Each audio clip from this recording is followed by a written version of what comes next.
आज का हमारा टॉपिक है रिमाइंडर एंड फैक्टर थ्योरम। इन थ्योरम्स को पढ़ने के लिए आपको कुछ बेसिक चीज़ें देखनी होंगी।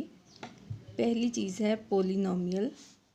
ये जो एक्सप्रेशन है जिसमें ए एन कॉन्स्टेंट है, x n plus a n minus one, x n minus one plus up to so on a one x plus a naught, where a n is not equal to zero. A n is not equal to zero, इसका मतलब है ये term zero नहीं हो सकती।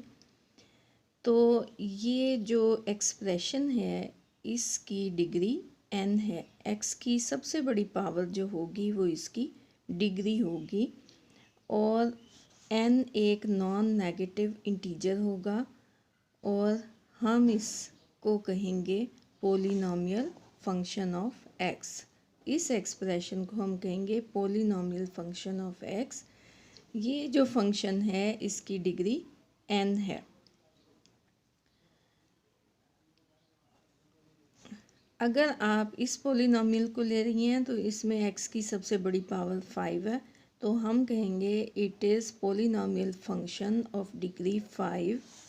और इस expression में ये पोलिनोमियल फंक्शन ऑफ डिग्री 4 है। आप नोट करें कि x की पावर नेगेटिव नहीं होनी चाहिए, यानी यहाँ -5 या -4 किसी सूरत नहीं आना चाहिए, फिर हम कहेंगे इट इज़ पोलिनोमियल फंक्शन। अच्छा, अब आप ज़रा डिवीजन पे आ जाएं। 117 को जब हम डिवाइड करते हैं 2 से, 2 5 are 10 और फिर ये 17 हुआ, फिर 16 और रिमाइंडर हुआ 1। इसको हम कहते हैं रिमाइंडर। जो ऊपर होता है उसे कहते हैं कोशेंट, जो अंदर होता है उसको डिवाइडेंड और जो डिवाइड कर रहा होता है उसको डिवाइज़र। तो हम लिख सकते हैं कि 117 इक्वल होगा 2 × 58 + 1। तो हम 117 को यूँ लिख सकते हैं 2 × 58 + 1। इसमें 1 रिमाइंडर है। इसका मतलब ये हुआ dividend is equal to divisor into quotient plus remainder. अच्छा, अब अगर आप इस पोलिनोमियल फंक्शन को इस पोलिनोमियल फंक्शन से डिवाइड करती हैं तो डिवाइड सिंपल डिवीजन है। इसमें क्या होगा, हम कहाँ स्टॉप कर देंगे, ये स्केयर है और ये एक्स है, इसकी डिग्री बड़ी हो गई और इसकी डिग्री छोटी हो गई, हम यहाँ पे स्टॉप कर देंगे और इसको हम कहेंगे कोशेंट, इसको हम कहेंगे रिमाइंडर, ये अंदर वाला होगा डिवाइडेंड और इसको कहेंगे डिवाइज़र।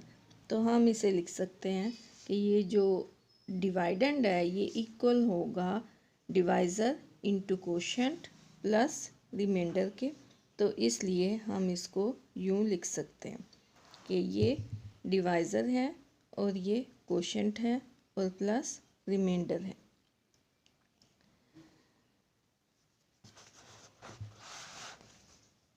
तो इस तरह से हम कह सकते हैं कि polynomial of x is equal to g of x into q of x plus r of x. तो यहाँ पे क्यू ऑफ एक्स कोशेंट है, आर ऑफ एक्स रिमाइंडर है और जी ऑफ एक्स डिवाइज़र है। अब आते हैं रिमाइंडर थ्योरम पे। If a polynomial p of x of degree n is greater than or equal to 1 is divided by a linear divisor x minus a, then the constant remainder is p of a। ये theorem आप 9th class में भी पढ़ चुकी हैं। इसमें क्या बताया गया है कि एक पोलिनोमियल लेंगी p of x जिसकी डिग्री 1 हो या उससे बड़ी हो, यानी आप कांस्टेंट टर्म नहीं ले सकती, उसमें लाजमन एक वेरिएबल आना चाहिए। यानी आप अगर लेती हैं x + 5 तो ये जो पोलिनोमियल फंक्शन है इसकी डिग्री 1 है और आप इस जी ऑफ एक्स की जगह पे, जी ऑफ एक्स है डिवाइज़र और क्यू ऑफ एक्स कोशेंट है, तो आप इस पी ऑफ एक्स की जगह पे कोई कांस्टेंट वैल्यू नहीं ले सकती, क्योंकि डिग्री 1 के लिए एक वेरिएबल का होना ज़रूरी है। अब अगर हम सिर्फ एक कांस्टेंट ले लें, सपोज करें हम 7 लेते हैं, तो हम इसको लिख सकते हैं 7x⁻0, क्योंकि x⁻0 1 होता तो ये 7 ही हो जाएगा। तो 7 इज़ इक्वल टू 7x⁻0, यानी ये ऐसा पोलिनोमियल फंक्शन है जिसकी डिग्री 0 है। तो आप ये नहीं ले सकती, आपने कम से कम ऐसी पोलिनोमियल लेनी है जिसमें एक अननोन आ रहा हो। तो हम एक पोलिनोमियल लेंगे।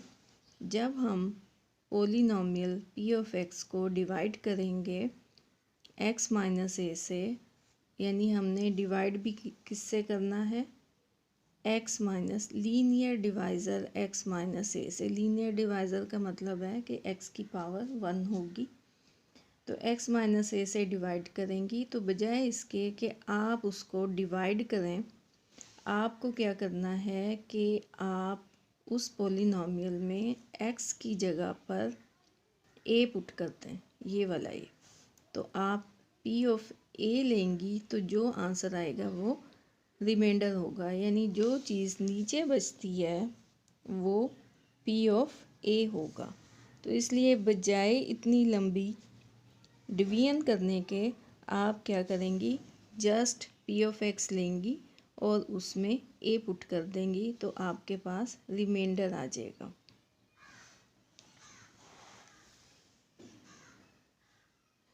क्वेश्चन गिवन है p ऑफ x ये है, आपने क्या करना है, रिमाइंडर फाइंड आउट करना है। When this is divided by, first part है x+2, आप x+2 को लिख सकती हैं x माइनस -2। x+2 है, आप इसको लिख सकती हैं x माइनस -2। तो इस वक्त a हुआ -2, तो आपने x की जगह पे -2 पुट कर देना। फिर ये -2 का स्क्वायर +2 इंटू x की जगह पे फिर -2 क्यूब -7, फिर -2 स्क्वायर, फिर +2, फिर x की जगह -2 +1। इसे हम सॉल्व करेंगे तो ये जो आएगा -31, ये असल में रिमाइंडर होगा। अच्छा, बाकी क्वेश्चंस भी इस तरह से करने हैं। x की a की जगह पे अब यहाँ आप लेंगी 1,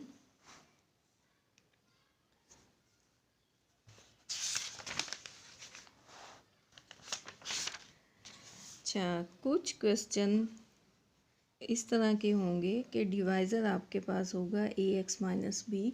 ये ax माइनस बी भी आप देखें कि लीनियर डिवाइज़र है, x minus a linear divisor है, और ax a में x के साथ एक कांस्टेंट होगा, ये भी एक लीनियर डिवाइज़र है। अच्छा, उसके बारे में ये क्या बता रहे हैं कि p ऑफ x इक्वल होगा ax minus b into q of x plus r, यानी divisor into quotient plus remainder के। तो आपने x की जगह पे पुट कर देना है b बाय a। तो अगर आपके पास ax माइनस बी होगा तो आपने x की जगह पुट करना है b बाय a। तो इस तरह से p of b by a equal होगा a इंटू x की जगह पे पुट किया हमने b by a minus b, साथ हुआ q ऑफ x यानी q of b by a plus r। a और a कैंसिल हो जाएगा और ये b माइनस b और ये q b by a plus r। तो it will be equal to b minus b हुआ 0। तो इस तरह से ये टर्म 0 हो गई और प्लस r हुआ। तो इसका मतलब है p of b by a भी r होगा। तो चूँकि आपके पास यहाँ है 2x प्लस 1, तो आप इस 2x प्लस 1 को लिख सकती हैं 2x माइनस 1। और अब आप लेंगी x is equal to 1 by -1/2। तो इसलिए आप यहाँ लेंगी x इज़ इक्वल टू -1/2। तो p of -1/2 is equal to, ये था क्वेश्चन, p ऑफ -1/2 आप लेंगी। अब x की जगह पे लिखेंगी -1/2 और रेज़ टू पावर 4 + 2, फिर x की जगह -1/2 whole cube -7 into -1/2 whole square plus 2 into -1/2 + 1। तो इसको आप सॉल्व करेंगी और सॉल्व करने के बाद वैल्यू आ रही है -31/16। तो इसका मतलब है रिमाइंडर हुआ -31/16। यहाँ पे 3x - 2 है, तो अब आप x की जगह लेंगी 2/3 और इसे सॉल्व करेंगी तो आंसर आ जाएगा 1/81। Find the value of p if the expression leaves a remainder 1 when divided by x - 2। तो ये p ऑफ x है। जब इसको डिवाइड किया जाता है x - 2 से तो ये रिमाइंडर देता है 1, यानी p of 2 is equal to 1। यहाँ आप p ऑफ 2 लिख लेंगी, यहाँ x की जगह 2 पुट कर देंगी इज़ इक्वल टू 1 और यहाँ से आप p की वैल्यू फाइंड आउट कर लेंगी। तो ये क्वेश्चंस आप अब कर सकती हैं। इसलिए आप एक्सरसाइज 8.4 में इस आर्टिकल से रिलेटेड तमाम क्वेश्चंस को करें। इंशाल्लाह अगले लेक्चर में मिलेंगे। तब तक के लिए अल्लाह हाफिज़।